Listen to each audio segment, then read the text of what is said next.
रामपुर नाम का एक छोटा सा और शांत गांव था। उस गांव में घनाराम नाम का एक बहुत ही गरीब और मेहनती इंसान रहता था। घनाराम का एक प्यारा सा बेटा भी था जिसका नाम हेमू था। हेमू बहुत ही चंचल, समझदार और जिज्ञासु लड़का था। उसे नई नई चीजें देखने और सीखने का बहुत शौक था। एक दिन की बात है, रामपुर गांव से कुछ दूर सोनपुर नाम के गांव में बड़ा मेला लगा हुआ था। उस मेले की चर्चा चारों ओर फैल चुकी थी। दूर दूर के गांव से लोग उस मेले को देखने और आनंद लेने के लिए आ रहे थे। रंग बिरंगी दुकानें, झूले, खिलौने, पूरा मेला बहुत ही रौनक भरा लग रहा था। पिताजी, सुना है रामपुर गांव में बड़ा मेला लगा है। गांव के सभी लोग मेला घूमने के लिए जा रहे हैं। वहां बहुत सारे झूले, खिलौने और मिठाइयों की दुकानें लगी हुई हैं। पिताजी, मेरा भी मन बहुत कर रहा है मेला देखने का। नहीं बेटा, तुम अभी मेला घूमने नहीं जाओगे। तुम अभी बहुत छोटे हो और मुझे तुम्हारी बहुत चिंता होती है। मेले में बहुत भीड़ होती है। कहीं तुम भीड़ में खो गए या गुम हो गए तो मैं क्या करूंगा? अगर तुम्हें कुछ हो गया तो मैं किसके सहारे जीऊंगा बेटा? तुम तो मेरी आंखों का तारा हो। मेरी सारी खुशियां तुमसे ही हैं। इसलिए अभी तुम घर पर ही रहो। जब तुम थोड़े बड़े हो जाओगे तब मैं खुद तुम्हें मेला घुमाने ले जाऊंगा। मुझे कुछ नहीं होगा पिताजी, आप चिंता क्यों करते हो? मैं अब छोटा बच्चा नहीं रहा, अपना ध्यान अच्छे से रख सकता हूँ। आप बेफिक्र रहिए। आप जिसके साथ में जाने के लिए बोलोगे मैं उसी के साथ जाऊंगा और संभल कर रहूंगा और कहीं भी अकेले नहीं जाऊंगा। लेकिन पिताजी, मेला घूमने में जाऊंगा ही, क्योंकि मुझे भी मेला देखने और घूमने का बहुत मन है। बस आप इजाज़त दे दीजिए, मैं वादा करता हूँ कि सुरक्षित घर आऊंगा। तभी सुखदेव नाम का एक व्यक्ति मेला जाने के लिए उसी रास्ते से गुजर रहा होता है। अरे भाई सुखदेव, सुनो तो जरा, इधर आना तो। तुम तो मेले की तरफ ही जा रहे हो ना? बतावा हो घना भैया, का बोलत बानी? आप बोलत रही कि हम मेला की तरफ जा रहल बानी। हाँ भैया, आप ठीक ही बोलत बानी, हम मेला की तरफ ही जा रहल बानी। बताई ना, हमसे का काम बा? जल्दी बतावा भैया, देरी हो रहल बा। मेला पहुँचत पहुँचत भीड़ बहुत बढ़ जाई। जल्दी बताएं कि हमसे का मदद चाहत बानी।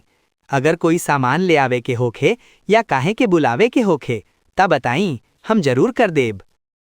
अरे सुखदेव भाई, मैं बोल रहा था कि अगर तुम मेले की तरफ जा रहे हो तो मेरे बेटे हेमू को भी अपने साथ लेकर चले जाते। मेला घूमने के लिए ये बहुत देर से जिद कर रहा है और बार बार मुझसे मेले जाने की बात कह रहा है। अगर तुम मेरे बेटे को भी अपने साथ लेकर चले जाते और जरा उसका ध्यान रखते तो तुम्हारी बहुत बड़ी मेहरबानी होती। बच्चा भी खुशी खुशी मेला देख लेता और मेरा भी मन निश्चिंत हो जाता कि वो किसी भरोसेमंद आदमी के साथ गया है। तुम्हारा बड़ा एहसान होगा सुखदेव भाई, अगर हेमू को अपने साथ मेला घुमा लाओगे। मैं तुम्हारा ये उपकार जिंदगी भर नहीं भूलूंगा। अरे घना भैया, बस इतने सी बात, तनिको टेंशन मत ली।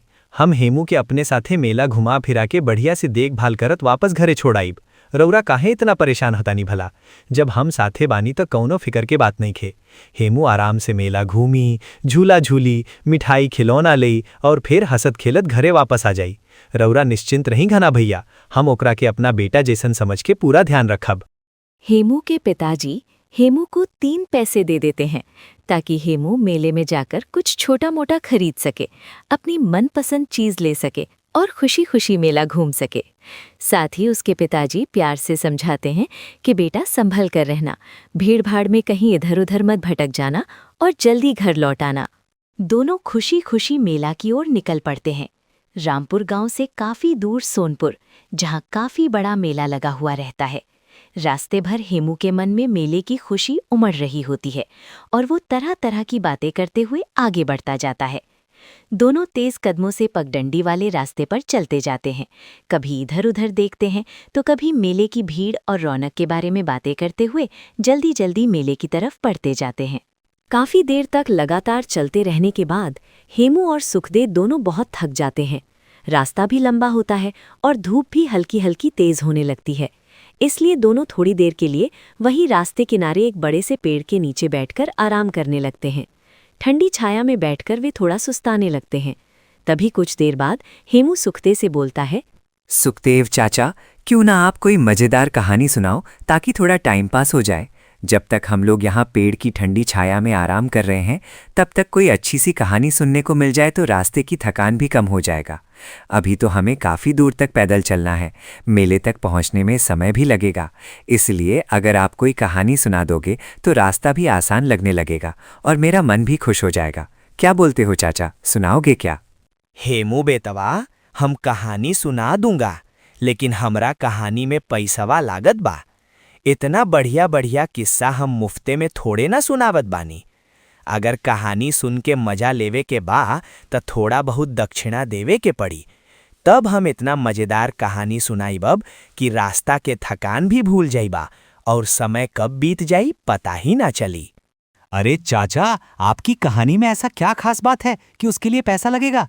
हम तो यही सोच रहे हैं कि कहानी तो बस कहानी होती है, लेकिन आप तो ऐसे बोल रहे हैं जैसे उसमें कोई बहुत बड़ा राज छिपा हो।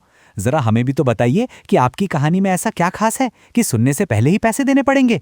अगर कहानी सच में इतनी खास है तो सुनाई दीजिए, दूंगा मैं पैसा। हेमू बेटवा, हमारा कहानी कोई एरा गैरा कहानी ना हवे हो। हमरा कहानी में बड़ा गहरा राज छिपल बा जे हर कोई समझे वाला बात ना ह। अगर तोहरा समझ में ना आवत बा त रहे देवा, मत सुनो हमर कहानी। जब आदमी के कदर ना रहे त हमहू जबरदस्ती कहानी सुनावे के शौक ना रखत बानी। हमार कहानी सुने वाला लोग ध्यान से सुनेला, तबे ओकर असली मजा समझ में आवेला। अब अगर तोहरा मन होखे त सुन लेवा, नहीं त हम चुपचाप बैठे रहो। अरे चाचा, आप गुस्सा क्यों हो रहे हो? मेरे बोलने का मतलब बिल्कुल भी ऐसा नहीं था कि मैं आपकी बात का मजाक उड़ा रहा हूँ। मैं तो बस ऐसे ही पूछ रहा था। अगर मेरी किसी बात से आपको बुरा लग गया हो तो मुझे माफ़ कर दीजिए। खैर, अब इन सब बातों को छोड़ दीजिए चाचा। आप नाराज़ मत होइए और आराम से अपनी कहानी सुनाइए। मैं भी ध्यान से सुनूंगा, क्योंकि अब तो आपने कह ही दिया है कि आपकी कहानी में कोई खास राज छिपा है, तो उसे सुनने की उत्सुकता और भी बढ़ गई है। ल तो फिर सुनाओ हेमू बेटवा हमार कहानी। जब 10 लोगन के बीच कोई बोलत होखे तो ओकर बात के बीच में मत काटे के चाही। जो बोलत होखे ओकरा के आराम से पूरा सुने के चाही, और जे काम करे के कहल जाला ओ काम के कर देवा हो। अगर हमारे बात के विश्वास नहीं खे तो जरूर करके देखी। बस हो गया चाचा, कितना छोटा था आपका किस्सा। मैंने तो सोचा था कि आपको ये लंबी चौड़ी कहानी सुनाएंगे। अभी तो ऐसा लगा जैसे कहानी शुरू होते ही खत्म हो गई। थोड़ा और सुनाइए ना चाचा, ताकि मन लगा रहे। इतनी जल्दी कहानी खत्म कर दी, अब तो सच में मन नहीं भरा। कोई और अच्छी और लंबी कहानी सुनाइए ना चाचा। पहिले हमार पैसवा देवा हो।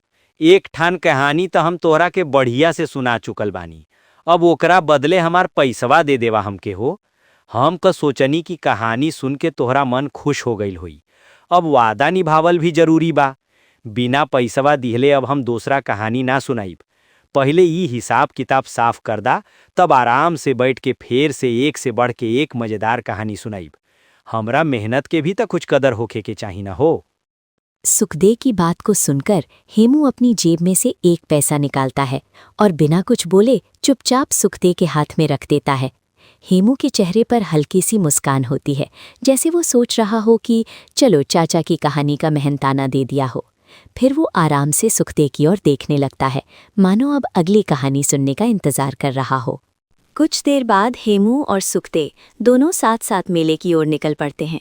रास्ते में चलते हुए दोनों इधर उधर की बातें करते मेले की ओर जा रहे होते हैं। हेमू के चेहरे पर मेले में घूमने की खुशी साफ दिखाई दे रही होती है और सुखदेव भी उसे रास्ते भर मेले की बातें सुनाते हुए आगे बढ़ते जाते हैं। कुछ देर चलने के बाद दोनों फिर थक जाते हैं। लगातार चलते चलते उनके कदम थोड़ा धीमे पड़ जाते हैं और वे इधर उधर नज़र दौड़ाकर आराम करने की जगह ढूंढने लगते हैं। आखिरकार रास्ते के किनारे एक पेड़ की छांव दिखाई देती है, तो दोनों वहीं रुक जाते हैं। हेमू गहरी सांस लेते हुए बैठ जाता है और सुखदेव भी अपने माथे का पसीना पोंछते हुए थोड़ा आराम करने लगता है, ताकि थोड़ी देर बाद फिर से ताकत जुटाकर मेले की ओर आगे बढ़ सके। सुखदेव चाचा, चलिए ना इस बार थोड़ा लंबा वाला कहानी सुना दीजिए। पिछली बार जो कहानी सुनाए थे वो तो बहुत छोटा सा था और जल्दी ही खत्म हो गया था। मैं सोच रहा था कि थोड़ी देर तक मज़ेदार कहानी सुनने को मिलेगा, लेकिन कहानी तो पल भर में ही समाप्त हो गई। इस बार ऐसी कहानी सुनाइए चाचा कि सुनते सुनते मेरा थकान दूर हो जाए और समय भी आराम से कट जाए। हेमू बाबू, तू जानत ही बाड़ा हो कि हमार कहानी में पैसवा लागेला, लेकिन तू काहे अपना सारा पैसा कहानी खातिर खर्च कर रहल बाड़। जरा सोच के देखा बाबू, अगर सब पैसा यही कहानी सुनते सुनते खर्च कर दहला तो मेला में जाके का करब? मेला में भी तो बहुत कुछ देखे घूमे के रहेला, झूला, तमाशा, मिठाई, खिलौना, सब कुछ। अगर अभी से सारा पैसवा दे दहला तो फिर मेला में का करी? खाली हाथ घूमत रह जाइबा का? ना कुछ खरीदी कर पैब, ना मजा ले पैब। यही से कहतानी हेमू बाबू, जरा सोच समझ के पैसा खर्च कर, नहीं तो बाद में मेला देखे के भी मन रह जाई और जेब खाली हो जाई।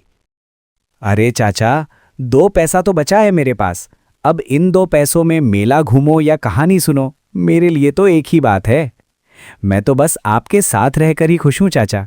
मेला देख लेंगे तो भी मजा आ जाएगा, और अगर आप अपनी कोई बढ़िया कहानी सुना दोगे तो भी रास्ता आराम से कट जाएगा। अब आप ही बताइए चाचा, इन 2 पैसों का क्या किया जाए? मेला घूमे या आपकी मीठी मीठी कहानी सुने? चलिए, आप अपना कहानी ही सुना दीजिए मुझे इन 2 पैसों का। त सुना हो हेमू बेटवा, सब दिन सुतल जाला त एक दिन जाग जाला हेमू बेटवा। दुनिया में हर आदमी के समय बदलत रहेला, कभी सुख के दिन आवेला त कभी दुख के घड़ी भी आ जाला। जे आज सोवत बा उ कल जरूर जागी, आ जे आज हार मान लेला उ आगे चल के जीत भी सकत बा। यही से बेटवा, धीरज रखे वाला आ मेहनत करे वाला आदमी एक दिन जरूर आगे बढ़ जाला हेमू बेटवा। क्या चाचा, कितना छोटा छोटा कहानी सुना रहे हो। मैं तो सोच रहा था कि इस बार कोई लंबा सा कहानी सुनने को मिलेगा। खैर, कोई बात नहीं चाचा, छोटा हो या बड़ा, आपकी कहानी तो हमेशा अच्छी ही लगती है। आप तीसरा कहानी सुना दीजिए। देखिए, 1 पैसा अभी भी बचा हुआ है मेरे पास, उसको भी क्या संभाल कर रखूंगा, आप ही ले लीजिए। बस बदले में एक और बढ़िया, मज़ेदार और थोड़ा लंबा कहानी सुना दीजिए चाचा। लता सुना हो हेमू बेटवा, तीसरा कहानी ला। सबो दिन घाट में नहावेला त एक दिन अवघट में नहा लिहल जाला। हो काहे के दुनिया में हमेशा सब कुछ एक जैसा ना रहेला, कभी आसान रास्ता मिल जाला त कभी मुश्किल घड़ी भी आ जाला। जे आदमी हर दिन आराम से घाट पर नहाएला उ कभी कभी मजबूरी में अवघट जगह पर भी नहा लिहेला। ऐसे बेटवा, आदमी के हर तरह के समय के लिए तैयार रहे के चाहिए, चाहे सुख होखे चाहे दुख। इसके बाद हेमू अपनी जेब में हाथ डालकर बचा हुआ 2 पैसा निकालता है और बिना कुछ बोले चुपचाप वो दोनों पैसा सुखदेव चाचा के हाथ में रख देता है।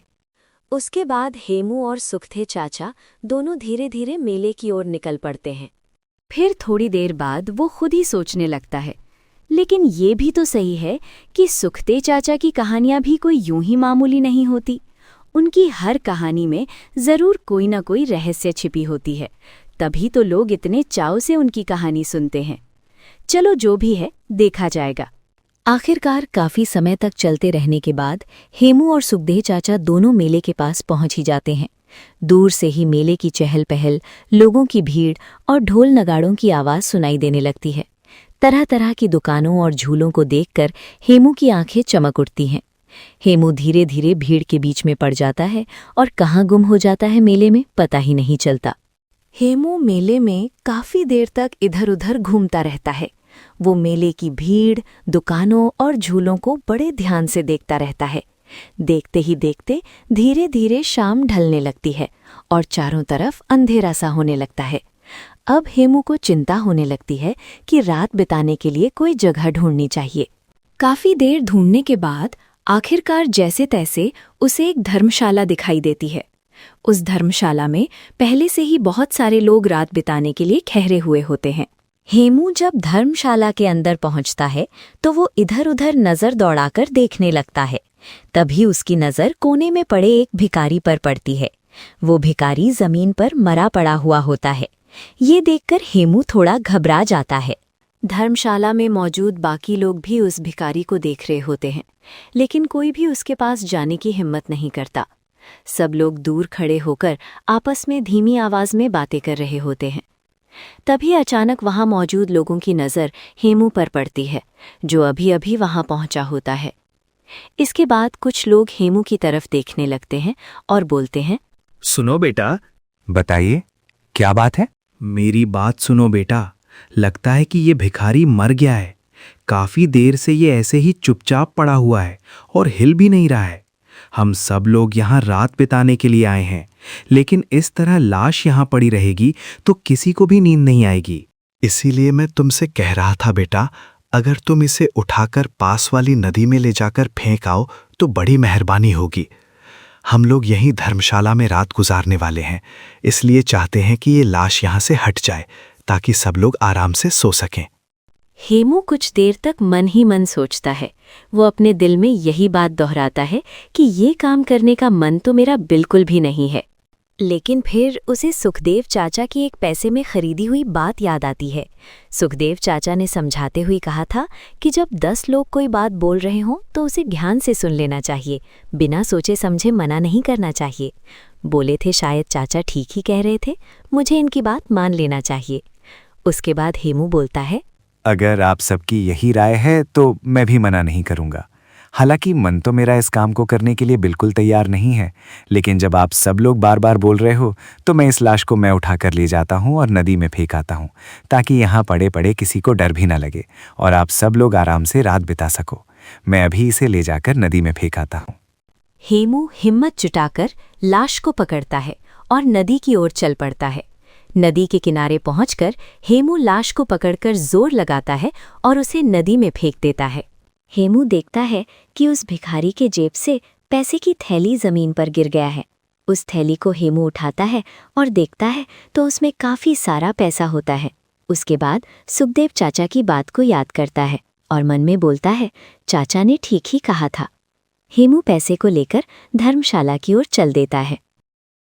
हेमू धर्मशाला पहुंचकर देखता है कि सारे लोग सोए होते हैं, केवल एक व्यक्ति जाग रहा होता है।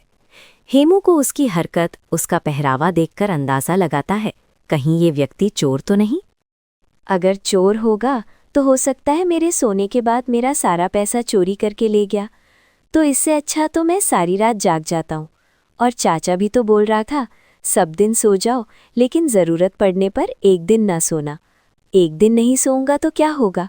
हेमू को सुखदेव चाचा की सारी बातें समझ में आ जाता है। हेमू सारी रात जागता रहता है, चोर को ताकते हुए। इसी तरह कब सुबह हो जाता है पता ही नहीं चलता।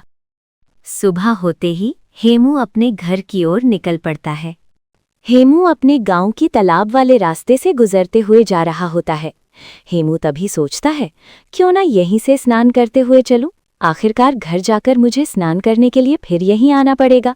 दोबारा आने से तो अच्छा है कि अभी यहीं से स्नान करते हुए चलूं। हेमू देखता है कि नहाने की जो जगह है वहाँ काफ़ी ज़्यादा भीड़ लगी हुई है। बहुत सारे लोग एक साथ घाट पर नहा रहे होते हैं। भीड़ को देखकर वो समझ जाता है कि अगर यहीं नहाने लगूं तो काफ़ी समय लग जाएगा।